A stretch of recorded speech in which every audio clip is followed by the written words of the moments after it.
Hello there, my name is Thiago and this is Inglês Everywhere, the podcast that helps you improve your English. I want to invite you to join me every week to take you to the next level, listening to all kinds of content, stories, interviews, chats, and a lot more. Welcome to Inglês Everywhere.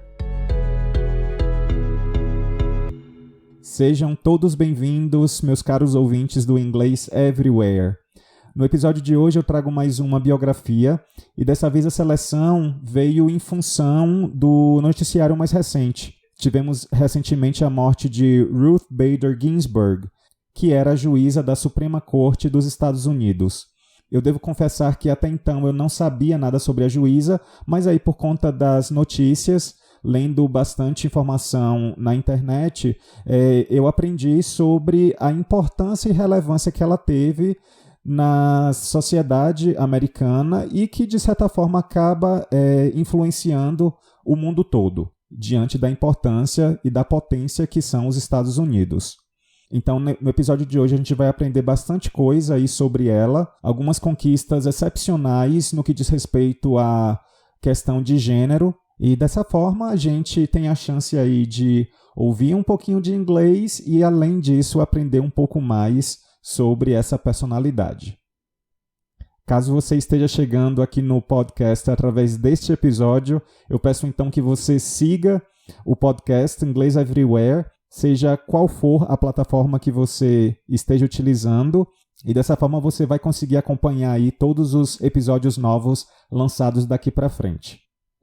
Eu vou apresentar para vocês agora 3 expressões que eu selecionei da biografia. A primeira é a expressão to be entitled to, ou to be entitled to, que significa ter o direito a algo. O exemplo que a gente vai ouvir então é: Ginsburg also believed that all groups were entitled to equal rights. Ginsburg also believed that all groups were entitled to equal rights. A segunda seleção é de um phrasal verb, put up with. Put up with, que significa tolerar, aturar ou suportar alguém ou alguma coisa. Por exemplo, she recalled an earlier time when she had to put up with the advances of a Cornell University professor.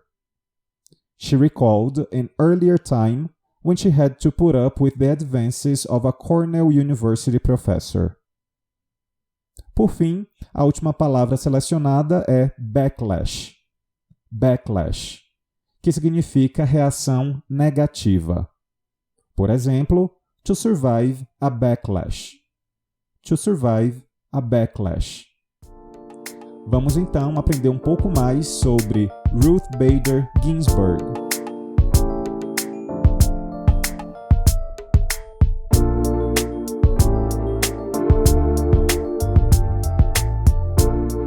Ginsburg was born John Ruth Bader on March 15, 1933 in Brooklyn, New York. The second daughter of Nathan and Celia Bader, she grew up in a low-income, working-class neighborhood in Brooklyn. Ginsburg's mother, who was a major influence in her life, taught her the value of independence and a good education. At James Madison High School in Brooklyn, Ginsburg worked diligently and excelled in her studies. Sadly, her mother struggled with cancer throughout Ginsburg's high school years and died the day before Ginsburg's graduation. Ginsburg earned her bachelor's degree in government from Cornell University in 1954, finishing first in her class. She married law student Martin Ginsburg that same year. The early years of their marriage were challenging, as their first child, Jane, was born shortly after Martin was drafted into the military in 1954. He served for 2 years, and after his discharge, the couple returned to Harvard, where Ginsburg also enrolled.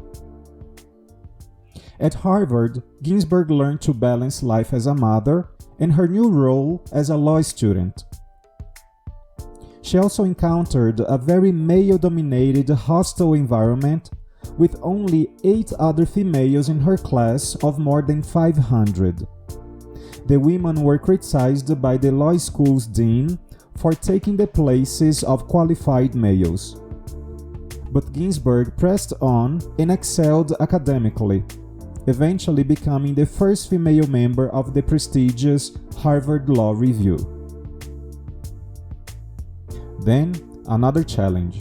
Martin contracted testicular cancer in 1956, requiring intensive treatment and rehabilitation. Ginsburg attended to her young daughter and convalescing husband, taking notes for him in classes while she continued her own law studies. Martin recovered, graduated from law school, and accepted a position at a New York law firm. To join her husband in New York City, Ginsburg transferred to Columbia Law School, where she was elected to the school's law review. She graduated first in her class in 1959. Despite her outstanding academic record, however, Ginsburg continued to encounter gender discrimination while seeking employment after graduation.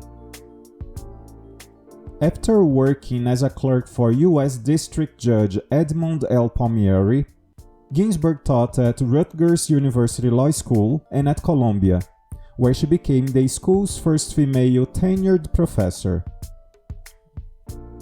During the 1970s, she also served as the director of the Women's Rights Project of the American Civil Liberties Union, for which she argued 6 landmark cases on gender equality before U.S. Supreme Court. However, Ginsburg also believed that the law was gender-blind, and all groups were entitled to equal rights.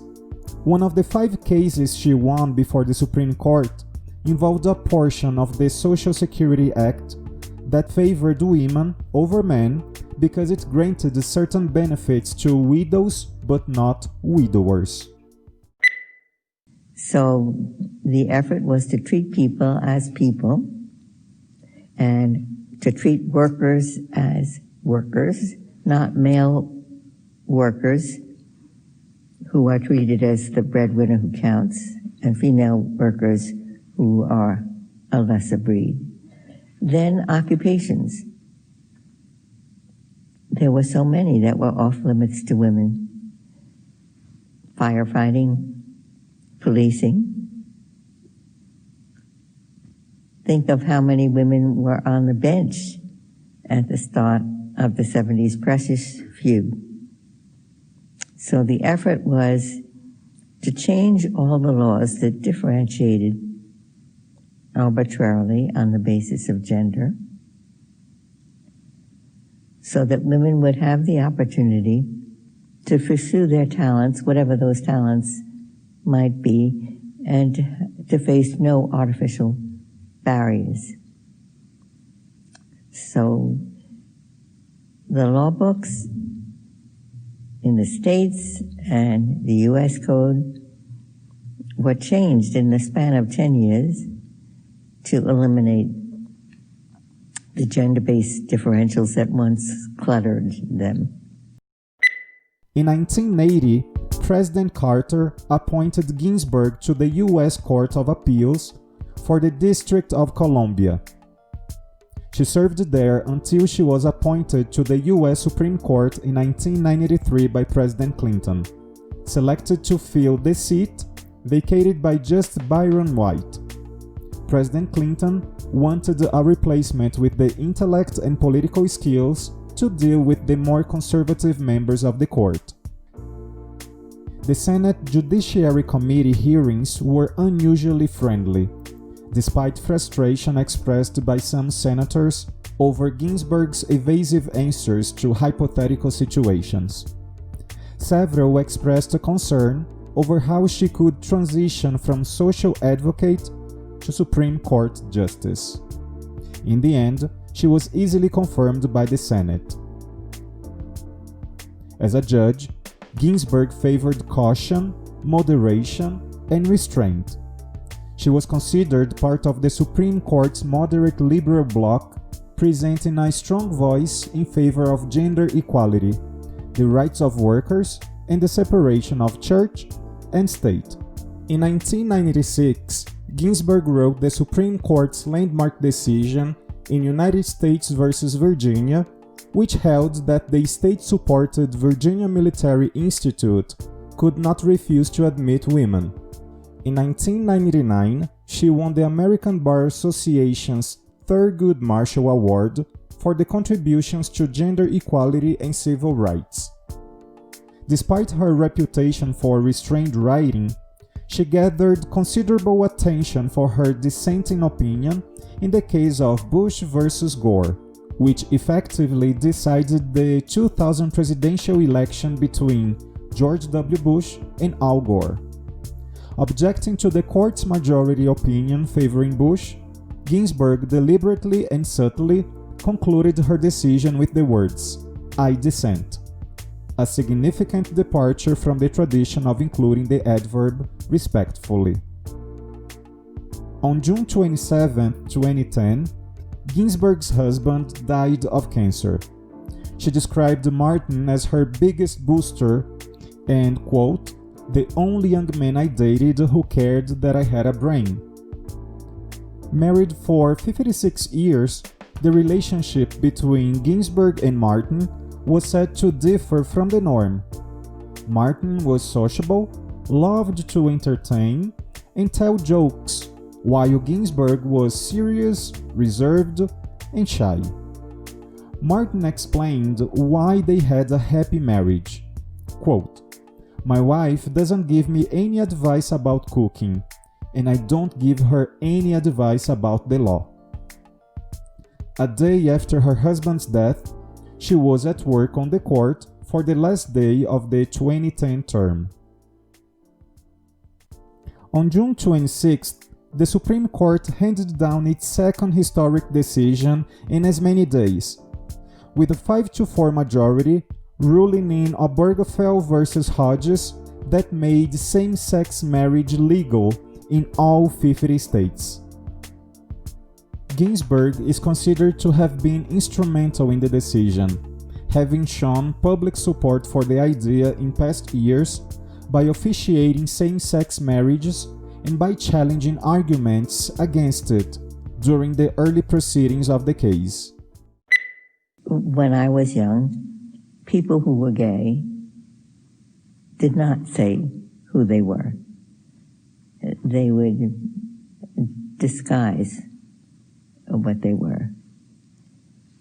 But in recent years, people have said, "This is the way I am." And others looked around, and we discovered it's our next door neighbor. We're very fond of them. Or it's our child's best friend, or even our child. I think that as more and more people came out and said, "This is who I am," and the rest of us recognized that they are one of us, that there was a familiarity with people that didn't exist in the beginning when the race problem was on the front burner, because we lived in segregated communities and it was truly a we-they kind of thing. It's not so, I think, of the gay rights movement. So many people recognized their own biases when they saw it was somebody they cared for, that they respected. Ginsburg notably opposed the potential of a Donald Trump presidency in 2016, at one point calling him a faker, before apologizing for publicly commenting on the campaign. In January 2018, after the president released a list of Supreme Court candidates in preparation for the looming retirement of elderly justices, the 84-year-old Ginsburg signaled she wasn't going anywhere by hiring a full slate of clerks through 2020. The issue of her staying power loomed large later in the year, when Justice Kennedy, who often sided with the court's liberal bloc, announced he was stepping down at the end of July, though Ginsburg at that time revealed that she hoped to stick around for at least 5 more years. In 2016, Ginsburg released My Own Words, a memoir filled with her writings that date as far back as her junior high school years. The book became a New York Times bestseller. In January 2018, Ginsburg appeared at the Sundance Film Festival to accompany the premiere of the documentary RBG. Touching on the Me Too movement, she recalled an earlier time when she had to put up with the advances of a Cornell University professor. I was at Cornell University. I was taking a chemistry course. I was not very good in the lab work, so neither was I. Instructor who helped me get through, and when exam time came around, he said, "I'll give you a practice exam." And I went in very confident that I'd be able to deal with the exam the next day. It turned out it was the practice exam. And I knew just what he expected in return. There were many incidents like that, but in those days, the attitude was, what can we do about it? Nothing. Boys will be boys. But I don't think you're someone who just did nothing about it. Yeah, well, in his case, I said, how dare you? And it was a challenge for me because I had to make some mistakes so that I wouldn't get 100% on the exam. In an interview with Poppy Harlow at Columbia University in February, Ginsburg expanded on her thoughts regarding the Me Too movement, saying its staying power would enable it to survive a backlash. She also defended the importance of a free press and an independent judiciary, both of which had been challenged during the Trump administration. In April 2018, Ginsburg achieved another career milestone by assigning a majority opinion for the first time in her 25 years with the court. The ruling for Sessions versus DeMaia, which drew attention for conservative Neil Gorsuch's decision to vote with his liberal colleagues, struck down a provision of the Immigration and Nationality Act that allowed the deportation of any foreign national convicted of a crime of violence. Holding seniority among the majority, Ginsburg ultimately assigned the task of penning the opinion to Elena Kagan. Ginsburg endured several health scares after being appointed to the bench, undergoing surgery for colon cancer, pancreatic cancer, and lung cancer. She was hospitalized in November 2018 after falling in her office and fracturing 3 ribs. In May 2020, one day after the court heard arguments via teleconference for the first time due to the coronavirus pandemic, it was announced that the senior justice had again been hospitalized to undergo a non-surgical treatment for a gallbladder infection. In July 2020, Ginsburg revealed she was undergoing chemotherapy for a recurrence of cancer on her liver and was yielding positive results. Ginsburg died on September 18, 2020, at her home in Washington, D.C., from complications of metastatic pancreatic cancer.